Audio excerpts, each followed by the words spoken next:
Sejam bem-vindos a essa primeira aula de exercício sobre estruturas de seleção. Então, a gente vai seguir aqui aquela mesma metodologia, aquele mesmo conjunto de passos que a gente fez para estruturas sequenciais, em que eu explicava a questão inicialmente, né, como é que vocês devem interpretar, qual é a linha de pensamento que vocês devem ter. Aí, a seguir, você pausa o vídeo e então eu apresento as respostas, certo? Então, é muito importante, minha gente, que você preste atenção na forma como eu interpreto a questão e tente fazer igual, certo? Porque é só assim que você vai conseguir interpretar uma questão diferente para conseguir saber quem são as entradas, quem são as saídas, como é que é o processamento, ok? Então, preste atenção em como você vai interpretar a questão. Mais uma vez, porque não quer demais, né? Preste atenção em como você vai interpretar a questão. Observe como eu estou fazendo, ok? Então, vamos lá para a primeira questão. Questão 12. Então, eu selecionei 3 questões. Uma questão fácil da lista, uma questão média e uma questão difícil. Então, a questão 12, ela procura justamente o enunciado dela aqui, esse aqui. Efetuar a leitura de 2 valores numéricos inteiros representados pelas variáveis A e B e apresentar o resultado da diferença do maior valor pelo menor valor. Então, veja, o problema aqui vai ser justamente, vou até voltar, o problema aqui vai ser justamente efetuar a leitura de 2 valores numéricos. Quando eu falo efetuar a leitura, a gente já entende que é uma entrada que o software vai ter, né? Então, isso aí não é objetivo meu, né? Eu como programador não estou construindo software para efetuar uma leitura. Eu como programador sempre construo um software para poder mostrar o processamento, né? Numa saída. Então, isso aqui vai ser minha entrada. Efetuar a leitura de 2 valores numéricos inteiros representados pelas variáveis A e B. E apresentar o resultado da diferença do maior pelo menor valor. Aí, veja, eu tenho que saber qual é o maior, tenho que saber qual é o menor. E aí, então, eu tenho que calcular a diferença entre os dois. A diferença é a subtração, né? Isso a gente já sabe fazer. E a gente já sabe como é que a gente lê 2 valores numéricos. Agora, como é que a gente acha o maior? Então, aí é onde vem a questão das estruturas de seleção, né? Eu vou utilizar justamente uma expressão lógico-relacional para poder, então, analisar uma condição, certo? E aí eu vou descobrir quem é o maior. Então, por exemplo, são 2 números representados pelas variáveis A e B. Aí eu vou perguntar se A é maior do que B, significa o quê? Se isso for verdadeiro, significa então que o maior é A, né? Porque A é maior do que B. Aí então a diferença vai ser igual a menos B. Se A não for maior do que B, é porque ele é igual ou menor, né?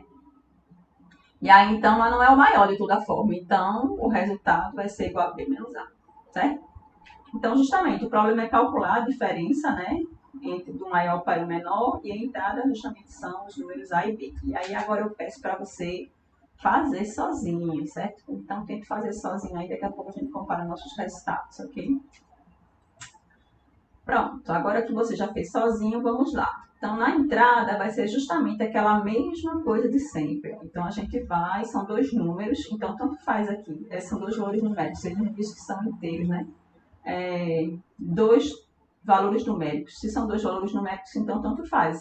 Eu usar interval ou float aqui, né? No caso, eu estou usando eval porque se entrar um inteiro, sai um inteiro, se entrar um real, sai um real.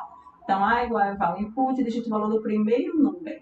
B é igual a eval input, digita o valor do segundo número, né? Então, input, só lembrando, né, é justamente para que a gente possa receber o dado em formato de caractere do teclado. Esse dado vai ser transformado para um valor numérico, e este valor numérico ele vai ser armazenado na variável aqui, no caso B. Ok, então agora a gente parte para o processamento. Então, justamente, eu vou perguntar quem é o maior. Primeiro tem que descobrir quem é o maior para depois fazer a subtração, né? A diferença. Então, eu pergunto, se A for maior do que B, então se essa expressão for avaliada em verdadeiro, é porque A é maior do que B.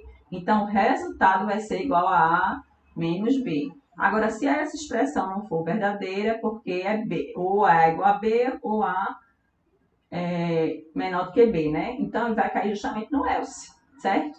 Aí, no else aqui, resultado é igual a B menos A. Aí ele está calculando justamente a diferença do maior pelo menor, porque ele vai primeiro saber quem é o maior para depois calcular a diferença, né? As diferenças são diferentes, certo?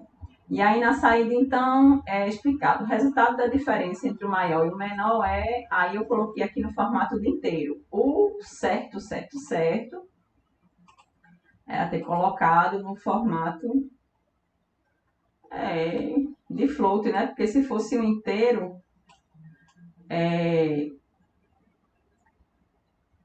se chegar um inteiro aqui, aí vai mostrar o número com a parte decimal, né? Então, por exemplo, se por exemplo, A for um 6 e B for um 7, que for recebido do usuário, ele vai calcular o maior aqui, né? A diferença dele vai ser 7 menos 1, vai dar 1. Aí aqui, se eu botar a porcentagem F, aí vai ficar 1.0, certo? Se eu botar float. Agora, se eu botar I, fica só 1, né? Então, por isso é que é bom a gente colocar a porcentagem F aqui, porque se entrar, por exemplo, um 6.3, aqui um 7.2, aí vai dar um número com a parte decimal, né? Aí eu não sei de cabeça qual é a resposta, mas digamos que seja, sei lá. Não sei mesmo qual é a diferença de cabeça, mas então digamos que seja 1.3, que eu não sei se é, né? Mas digamos que seja. Aí se eu colocar um I aqui, certo? Se eu colocar um I aqui, aí esse ponto 3 não aparece. Então, justamente, tem-se que colocar aqui para imprimir, né, no formato de float aqui, justamente para que a parte decimal não seja omitida se as entradas forem decimais, certo? Ok, vamos para a segunda questão. Ler os valores de 4 notas escolares bimestrais de um aluno representadas pelas variáveis N1, N2, N3 e N4. Calcular a média aritmética, variável média desses alunos e apresentar a mensagem aprovado se a média obtida for maior ou igual a 7. Caso contrário, o programa deve solicitar a quinta nota de exame, representada pela variável nota exame do aluno e calcular uma nova média aritmética, variável média, entre a nota de exame e a primeira média aritmética. Se o valor da nova média for maior ou igual a 5, apresentar a mensagem aprovada em exame, caso contrário, apresentar a mensagem reprovada. Informar também, após a apresentação das mensagens, o valor da média obtida pelo aluno, certo? Então, veja. Se eu digo aqui para ler os valores, a gente já sabe que isso aqui é entrada. Ó, ler os valores de 4 notas escolares bimestrais. Então, essas 4 aqui já vão ser entradas, certo? Aqui vão ser entradas já. Não sei se vai ter mais, mas vai ter essas. Calcular a média aritmética, variável média. Se eu vou calcular, então isso aqui é um objetivo meu. Isso aqui é saída, certo? Desse aluno e apresentar a mensagem aprovado se a média obtida. Tem que apresentar a mensagem aprovada se a média obtida for maior ou igual a 7. Caso contrário, o programa deve solicitar a quinta nota de exame. Ó. Se ele vai solicitar a nota, então isso aqui também é entrada. Representada pela variável nota exame do aluno e calcular uma nova média aritmética. Aí já vai ter, ó, vou calcular então a saída, média final, entre a nota de exame e a primeira média aritmética. Se o valor da nova média for maior ou igual a 5, apresentar a mensagem aprovada em exame, caso contrário, apresentar a mensagem reprovada. Informar também, após a apresentação das mensagens, o valor da média obtida pelo aluno, certo? A média dele. Então, vamos lá.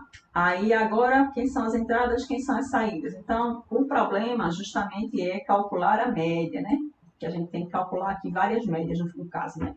A média do aluno parcial e a média final. E a gente também tem a entrada. Então, já vai ser, ó, N1, N2, N3, N4 e também nota de exame. Isso aqui serão entradas, ok? Para poder solicitar nota de exame e entrada. E a saída vai ser igual à média e a média final, certo? Então, é isso aí. Com base nisso, aí a gente vai receber as entradas, certo? Que são N1, N2, N3, N4, e aqui no formato, pode ser no formato pode utilizar o eval, o float, o int não, né? Pode usar o eval ou o float, porque aqui tem a parte decimal. E a saída vai ser justamente a média e a média final. E aí a gente vai alterando o programa de acordo com esses objetivos aqui, certo? Então, ó, peço para você fazer sozinho agora, certo? faça sozinho o programa e tente, olhando só para esse slide aqui, fazer o seu. E daqui a pouco a gente se encontra para comparar os resultados, tá? Então, agora que você já terminou o programa, a gente vai agora comparar os resultados e explicar as respostas, né? Então, as entradas, ó, como de praxe, né? N1 vai ser igual a eval input de nota 1, a mesma coisa para os outros, certo? Então, só mais uma vez, estamos utilizando aqui o eval justamente, podia ser eval float, né? Para que ele fosse transformado em fosse guardado um elemento do tipo real, né? Então, as minhas entradas aqui, por que eu não coloquei, eu só coloquei N1, N2, N4 e não coloquei nota do exame ainda? Porque a nota do exame, ela só vai existir se o aluno não passar por média, certo? Se ele não passar por média e ele for para a final, aí vai ter a nota do exame. A nota do exame é a nota da média final dele, a nota da prova quando ele for fazer a prova final, certo? E aí a saída vai existir a média, certo? Se ele passou por média, se não, se for menor do que 5, ele vai para a média final. Ok. Agora a gente vai fazer aquele arranjo, né? Se ele passou por média, se não passou, chamar ele para a final e tal. Então, aí justamente, eu tenho as minhas notas, eu vou fazer processamento. A média é igual à soma aritmética das notas. E aí lembrem só do papel do parêntese aqui, que é justamente para que você possa manter a precedência, né, a prioridade dessa operação toda aqui, garantir que primeiro vai fazer a soma das notas para depois dividir por 4. Aí, se a média for maior ou igual a 7, certo? Se a média for maior ou igual a 7, então, a média calculada, aí você vai orientar o programa. Escreva na tela aprovar, certo? E aí, tem que encerrar. Não tem que mostrar mais nada para o programa, certo? Aí veja, agora se ela for maior ou igual a 7, ela vai escrever reprovado e aí não vai fazer o else, né? Não faz o else, então ele já vem direto aqui pro print, ó. A média obtida é no formato de float média, certo? Agora, se a média não for maior ou igual a 7, então aí ele vai fazer, aí ele tá ou reprovado ou ele vai para recuperação e passa, né? Aí vamos ver o que vai acontecer. Aí agora, ele não passou por média, então agora ele vai fazer a nota final, certo? Vai fazer a avaliação final e vai receber a nota. E aí então ele vai calcular a média. A média vai ser igual à média, né, que ele obteve anteriormente, mais a nota 5 dividido por 5, certo?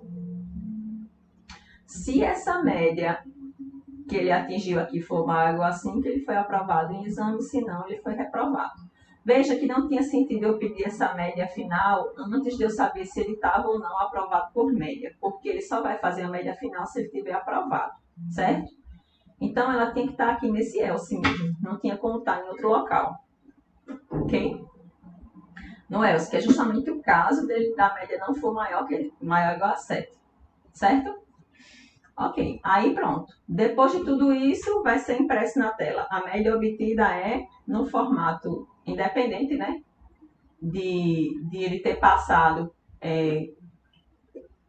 direto ou ter ido para a final, ele vai imprimir a média, né? Porque a média vai existir. Agora, não tem sentido eu botar aqui, mandar imprimir a média final dele, por exemplo, né? Porque nesse ponto aqui, eu não sei se ele passou por média. Então, se for para imprimir, seria interessante imprimir aqui a média final, certo? Nessa parte aqui, tem que imprimir a média final. Porque justamente é onde ela existe. Fora do else, a média final não existe, porque ela só foi calculada dentro desse bloco, certo? Então, pode imprimir em qualquer parte aqui dentro. Ok. Agora vamos para outra questão, que é uma questão difícil. É uma questão, assim, de um conceito que todo mundo já sabe, né? De uma teoria que todo mundo já sabe, uma matemática chamada cálculo da equação de segundo grau, né? Só que a equação de segundo grau, ela tem diversas nuances, né?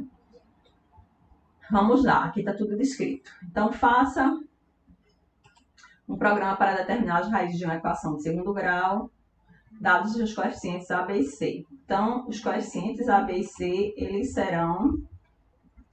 A, B e C vão ser as entradas, né? Dados. Aí pronto, a partir disso, eu vou usar essa fórmula aqui. X é igual a menos B mais ou menos raiz de delta sobre 2A, onde delta é igual a B2 menos 4AC. Aí pronto. Para eu calcular x, eu já tenho b, já tenho a, mas eu não tenho delta. Eu tenho que calcular delta. E delta eu vou calcular em torno de b2 e ac. Então, ó, aí pronto, eu calculo delta. Depois que eu calculo delta, eu já posso direto fazer o cálculo de x? Não, porque possa ser que, dependendo da condição do delta, né, eu nem preciso calcular o x, porque, por exemplo, se ele for menor do que zero, ó, não existe raízes reais. Se ele for igual a zero, as raízes vai ser somente uma raiz. Por quê? Porque delta raiz de zero vai dar zero, aí vai ficar menos b sobre 2a. Agora, se ele for maior do que zero, aí eu vou fazer o cálculo das duas raízes. Aí, como é que eu vou fazer esse cálculo dessas duas raízes? Então, justamente, ó, vai ser um primeiro x, que é igual a x1, vai ser igual a menos b menos raiz de delta sobre 2a, e o segundo x, que é x2, vai ser justamente menos b mais raiz de delta sobre 2a, certo? Então, eu vou ter duas variáveis, x1 e x2. Aí, eu depois passo as duas variáveis aqui. Só que eu esqueci que antes de calcular o delta, eu tenho que saber primeiro se o a ele é igual a zero. Porque se ele for igual a zero, eu não preciso nem calcular o delta, porque a equação já não será de segundo grau, ela é primeiro grau e aí não existe delta, né? Então, primeiro de tudo, eu tenho que fazer o quê? Eu tenho que receber os coeficientes a, b e c, né? Através do eval lá, né? Eval int, ou desculpa, eval input. E aí, depois que eu receber essas entradas, né, que eu já tenho decorado como é que usa eval input, né, você já tem decorado isso aí. Aí, o que vai acontecer? Eu vou perguntar se A é igual a zero, né? A é igual a zero, se for, aí eu já digo, a equação não é de segundo grau. Se não for, aí dentro do else eu vou calcular o delta, né? E aí eu vou perguntar se ele é igual, maior ou menor que zero. Aí eu vou ter que usar aquele caso dos ifs aninhados, né, que a gente estudou lá na parte teórica, certo? Aí agora eu deixo a bola com vocês, certo? Então só recapitulando aqui. Então as entradas são A, B, C e as saídas são as raízes, certo? Então agora é sua vez de fazer sozinho. Agora que você já fez o programa sozinho, vamos comparar nossas respostas. Então, ó, esqueci. Tinha essa observação aqui, antes de imprimir a mensagem, verificar. Mas isso aqui é só é ressaltando o que eu já falei anteriormente, certo? Não é nada que impedisse você de fazer a questão, não. É só ressaltando. Antes de imprimir a mensagem, verificar a condição de existência da equação do segundo grau, né? Que é o A tem que ser diferente de zero. E se for uma equação do segundo grau, informar a mensagem a ser impressa conforme a tabela acima e o valor das raízes com 6 caracteres e 2 casas decimais, né? Então, aí vocês não viram ainda como é que faz o cálculo com 6 casas decimais, mas aí a gente vai fazer, vou apresentar para vocês aqui, certo? Vocês devem ter feito sem eles. E se não fizerem, aí pelo menos a gente vai ver agora qual é a resposta, que seria o modelo que vocês fizeram. De toda forma, vocês se desenvolveram nessa questão porque tentaram fazer ela, né? E vão chegar a um ponto aí, vão ver a resposta, vão ver o que tem que ir um pouquinho diferente, e aí vão comparar e aprender mais, né? Então, pronto. Aí, ó, de novo, né? Faça sozinho. Faça sozinho. Se quiser tentar complementar agora, certo? Aí, pronto, aí a entrada. A entrada vai ser justamente as 3 variáveis, né? A, B e C. E aí o A a gente vai receber normalmente, né, pelo eval input, o B e o C também. Nenhuma novidade, né? Aí no processamento começa a confusão. Primeiro de tudo, eu tenho que